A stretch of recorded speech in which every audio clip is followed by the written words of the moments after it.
नमस्कार, मैं अनीता दिनेश पेशे से एक आर्टिस्ट हूँ। पेंटिंग्स बनाती हूँ। पृष्ठभूमि में जो आप पेंटिंग्स देख रहे हैं मेरी बनाई हुई पेंटिंग है। वर्तमान समय में मैं शिव और काशी पर श्रृंखलाबद्ध ढंग से काम कर रही हूँ। आज की जो वीडियो का टॉपिक है वो बहुत ज़्यादा इंटरेस्टिंग होने वाला है और साथ ही साथ बहुत सारे लोगों की मुझसे ये डिमांड थी कि मैं इस सब्जेक्ट पे कुछ बताऊं। बहुत सारे ऐसे लोग मेरे चारों तरफ हैं, बहुत सारे ऐसे मेरे सब्सक्राइबर्स हैं और बहुत सारे लोग जो इस वीडियो को पहली बार देखेंगे और बहुत सारे ऐसे लोग हैं जो जानने में इंटरेस्टेड होते हैं कि आर्टिस्ट बनने के लिए, पेंटिंग्स बनाने के लिए, प्रोफेशनल आर्टिस्ट बनने के लिए आर्ट की जो एजुकेशन है उसकी कितनी इंपॉर्टेंस है। से आर्ट्स में डिग्री या डिप्लोमा होना चाहिए या आप एक सेल्फ टॉट आर्टिस्ट की तरह भी पेंटिंग कर सकते हैं। तो चलिए आज इसी पॉइंट पे बात करते हैं और ये जो वीडियो है तो अब मेरा जो अपना अनुभव है उसके आधार पर मैं आपके साथ शेयर करूंगी, क्योंकि मैं भी एक सेल्फ टॉट आर्टिस्ट हूँ। तो चलिए मैं सबसे पहले आपको ये बताती हूँ फॉर्मल एजुकेशन का जो महत्व है वो क्या है। देखिए, ऐसा है कि फॉर्मल एजुकेशन किसी भी फील्ड में आप अगर कोई चीज़ अपने से लर्न करके करते हैं या आप एक फॉर्मल ट्रेनिंग करके करते हैं उसमें थोड़ा तो फर्क होता ही है। फॉर्मल ट्रेनिंग से आप तमाम तरह की बारीकियों को और तमाम तरह के उस तरह के लोगों से आपके कनेक्ट बन जाते हैं जो इस फील्ड में हैं, और साथ ही साथ आपके जो अल्टरनेटिव करियर के ऑप्शंस होते हैं वो भी उसी फील्ड में हो जाते हैं, जिससे कि एज एन आर्टिस्ट भी आप अपने आप को ग्रो कर सकें। क्योंकि आर्ट फील्ड के तमाम लोगों से, आर्ट के एकेडमिक्स के तमाम लोगों से आपका संपर्क हो जाता है, जो आपको समय समय पर वैल्यूएबल टिप्स देते रहते हैं, आपको इंडोर्स करते रहते हैं, आपको तरीके बताते रहते हैं, आपको तमाम तरह की टेक्निक आप आर्ट कॉलेज में जाकर के अपने आप को एक्सप्लोर कर पाते हैं, अपनी टेक्निक को समझ पाते हैं, अपने स्टाइल को समझ पाते हैं, कौन सा फील्ड आपको अच्छा लग रहा है आर्ट में, उसमें आगे काम करने की संभावनाएं तलाश पाते हैं। पर खैर यहाँ बात हो रही है सेल्फ टॉट आर्टिस्ट की। अंदर कला का होना एक नेचुरल प्रोसेस है और बहुत सारे ऐसे लोग होते हैं, बहुत सारे ऐसे बच्चे होते हैं, जब वो पैदा होते हैं तो उसके साथ ही साथ उनमें एक कलाकार होने के गुण दिखाई देने लगते हैं। होता कलाकार सभी में है, मगर कुछ लोगों में ये ज्यादा होता है, कुछ लोगों में कला के प्रति रुझान बहुत ज्यादा होता है और वो चाहते हैं कि वो इस फील्ड में काम करते रहें।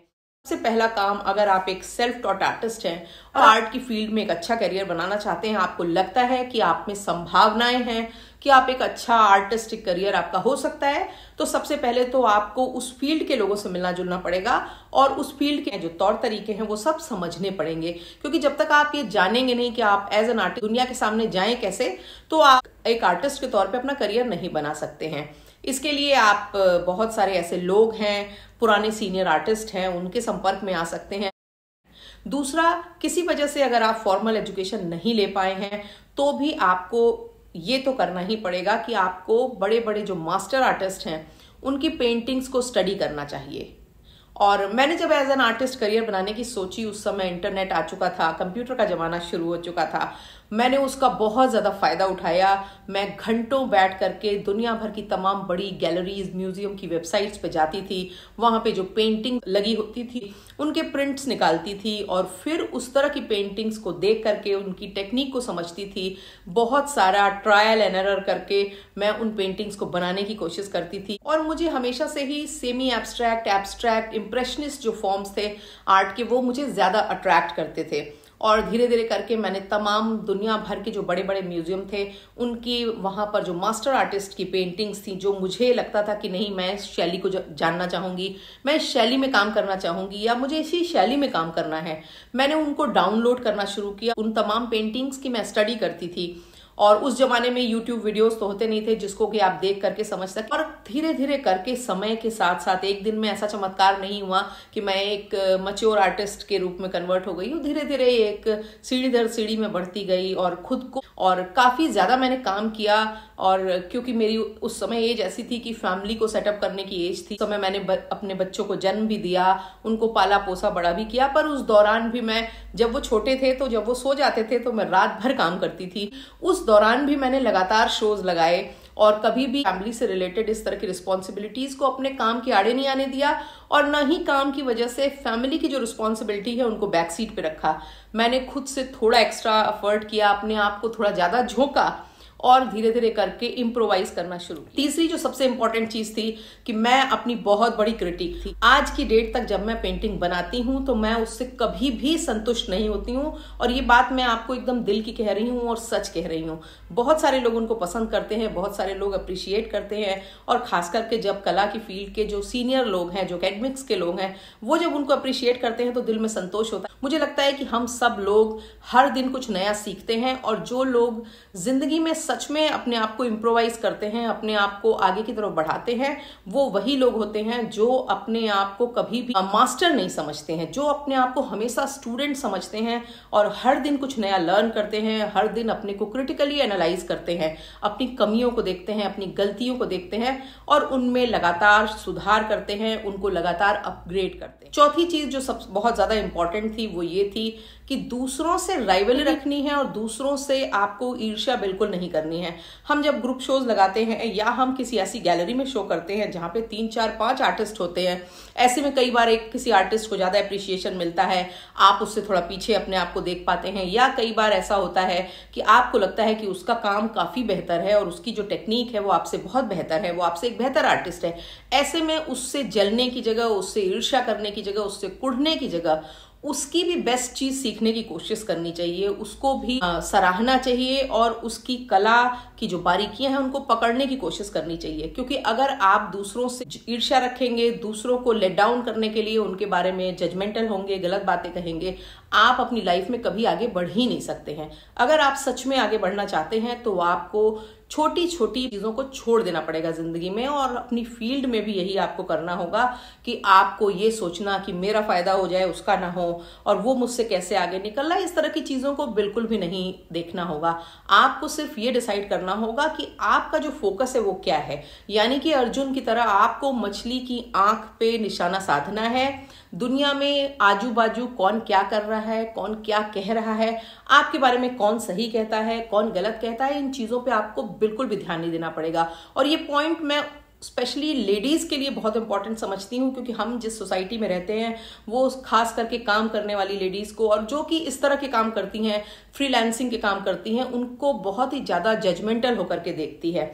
और बहुत सारे ऐसे आपको पुरुष आर्टिस्ट मिलेंगे जो आपको बहुत प्रोत्साहित करेंगे, आपको सिखाएंगे। मुझे भी आज तक जितने लोगों ने सिखाया वो तमाम लोग आर्ट फील्ड में जो थे वो पुरुष ही थे, जिन्होंने मुझे मौका दिया शोज करने का शुरू में, जिन्होंने मेरी पेंटिंग्स अपने शोज में रखी, वो तमाम लोग पुरुष थे। पर आपको ऐसे लोग भी मिलेंगे जो आपको क्रिटिसाइज करेंगे कि अरे इनको क्या करना है, इनको कौन सी ऐसी दिक्कत है, ये तो जितना चाहे कैनवस ले ले, जितने चाहे कलर्स ले ले, जो चाहे बना ले।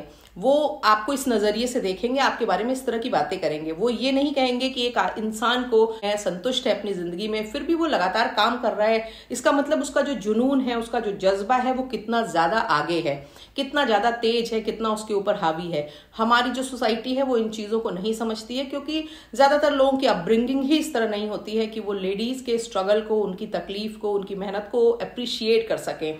वो हमेशा लेडीज को टेकन फॉर ग्रांटेड लेते हैं। और यहाँ मैं पुरुषों के प्रति बायस्ड होकर ये बात नहीं कह रही हूं, पर ऐसा काफी होता है। अपने करियर को आगे बढ़ाने के लिए आपको हर दिन नया सीखना है, लोगों से संपर्क और संबंध अच्छे करने हैं, हर व्यक्ति की अच्छी चीज को अप्रिशिएट करना है।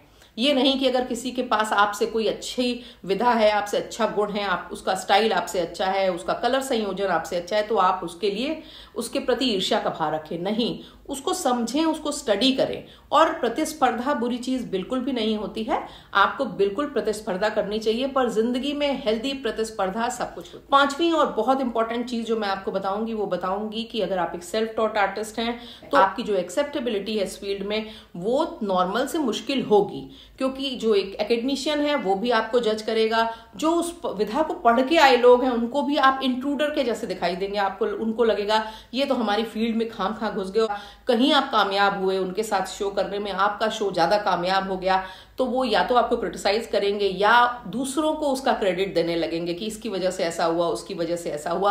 पर कोई बात नहीं। पर एक बात जो आपको हमेशा ध्यान रखनी होगी, चाहे आप स्त्री हैं पुरुष हैं, तो हमेशा ये ध्यान रखना पड़ेगा कि आपको अपने आत्मसम्मान को बचा करके ही ग्रो करना है खुद को।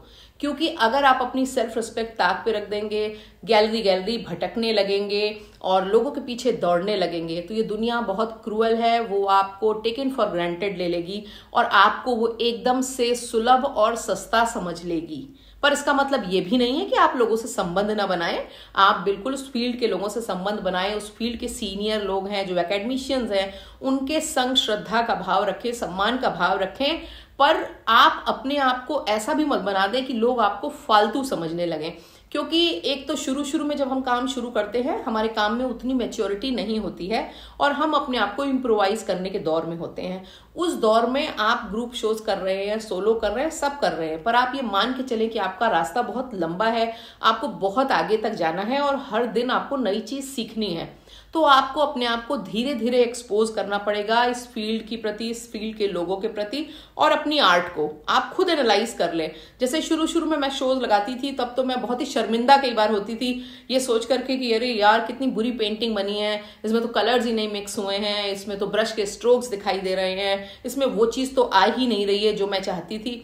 बहुत सारे ऐसे मौके आते थे, पर उससे हताश होने की जगह, निराश होने की जगह मैं अपने आप को एक क्रिटिक की तरह एनालाइज करती थी और फिर कोशिश में लग जाती थी कि उस चीज को जो कमी मुझे दिख रही थी या किसी सीनियर ने या इवन किसी लेमैन ने भी आपको पॉइंट आउट कर दिया आपकी कोई कमी, तो चिढ़ने की जरूरत नहीं है, उस पर काम करने लगो, उसको तुरंत ठीक करने में लग जाओ। अगर आपको ये लगे कि किसी ने आपको टोका है, आपका उपहास किया है या आपके बारे में कोई ऐसी टिप्पणी की है जिसने आपको दुख दिया है, तो दुखी होने की जरूरत नहीं है। आप अपने आप को जिंदगी में अगर आगे ले जाना चाहते हैं तो आप अपने आप को रिलेशंस में लोगों के बिहेवियर के बारे में स्विच ऑन और स्विच ऑफ बना लें। आपको दोहरा चैलेंज है, पर बहुत से ऐसे लोगों के बीच में अपने आप को साबित करना है जिन्होंने ना सिर्फ आर्ट की फॉर्मल एजुकेशन ली है, उनके पास बड़ी बड़ी डिग्रीज हैं, बट साथ ही साथ उनके पास बहुत सारे पैटर्न्स हैं और उनके अंदर एक ईगो भी है कि हमने इस फील्ड की, इस टेक्निक की पढ़ाई की हुई है। वो बात अलग है कि मैंने अपनी जिंदगी में बहुत सारे ऐसे आर्ट कॉलेजेस के पास आउट्स देखे हैं जो बहुत शानदार हैं, बहुत टैलेंटेड हैं, पर वहीं मैंने कुछ ऐसे भी लोग देखे हैं जिन्होंने वहां जाके किया क्या होगा मैं कई बार नहीं समझ पाती हूँ, क्योंकि उनके अंदर अपने आप को इम्प्रोवाइज करने की क्षमता नहीं है। तो जिंदगी में अगर आपको आगे बढ़ना है तो खुद को बेहतर बनाने के लिए हर दिन आप प्रयास करेंगे तो आप आगे बढ़ेंगे। किसी भी अगर आपने लोगों की चीजें नहीं समझी, लोगों की टिप्पणियों को पॉजिटिव वे में नहीं लिया, लोगों की आलोचना का सामना नहीं किया और उस आलोचना को अगले शो में, अगली पेंटिंग में दूर करने के प्रयास नहीं किए, तो आपके लिए as a self taught artist सफर बहुत ज्यादा मुश्किल हो जाता है।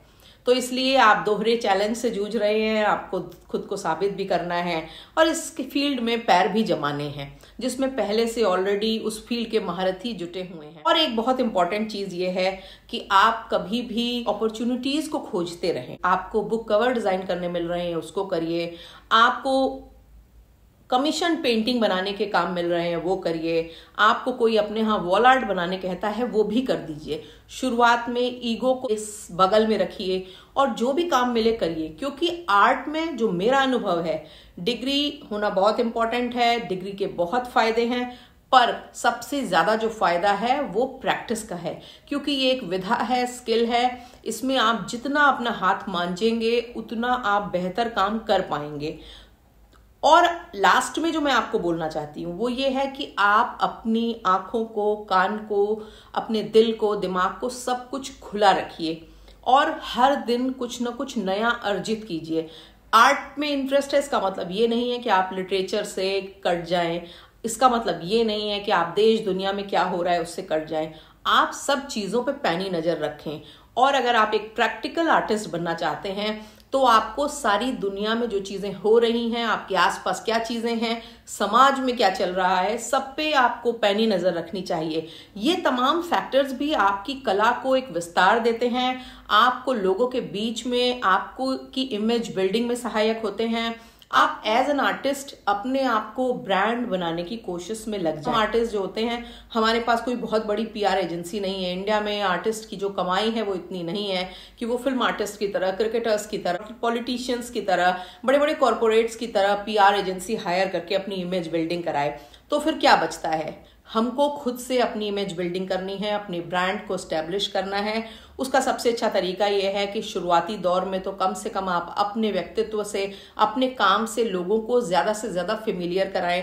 आज के दौर में ये बहुत ज्यादा आसान है क्योंकि सोशल मीडिया ने एक तरह का इस आर्ट की फील्ड में जो मोनोपोलीज थी उसको तोड़ दिया है। आप जब इंस्टाग्राम पे जाएंगे तो बहुत सारे ऐसे लोग हैं जो एकदम अननोन है, जिनका खुद मैंने कभी इतने साल इस फील्ड में होने के बाद नाम नहीं सुना है। वो बहुत ज़्यादा अच्छा काम भी अपना दिखा रहे हैं। वो ज़्यादा से ज़्यादा वो 10 लाख, 8 लाख, 7 लाख लोगों से कनेक्टेड हो चुके हैं। फर्ज कीजिए कि आपका एक गैलरी में शो लगा है और उसमें अगर पूरे शो के दौरान अगर 200 लोग भी आ जाएंगे तो आप ये मानेंगे कि आपका शो जो था वो बहुत सक्सेसफुल था, उसमें बहुत बड़ी तादाद में विजिटर आए। पर सोशल मीडिया प्लेटफॉर्म ऐसा है, आपको लाखों लोग देख रहे हैं, लाखों लोग सुन रहे हैं, लाखों लोग आपकी कला को जान रहे हैं, आपके नाम को जान रहे हैं। तो इसका भी फायदा उठाइए। अगर अभी तक आपने मेरे चैनल को सब्सक्राइब नहीं किया है तो प्लीज़ सब्सक्राइब कर लीजिएगा और बेल आइकन ज़रूर दबाइएगा, ताकि जो भी मैं पेंटिंग से जुड़े हुए अपडेट करूँ वो आप तक पहुँचे। आपने वीडियो देखा है, इसके लिए बहुत बहुत धन्यवाद।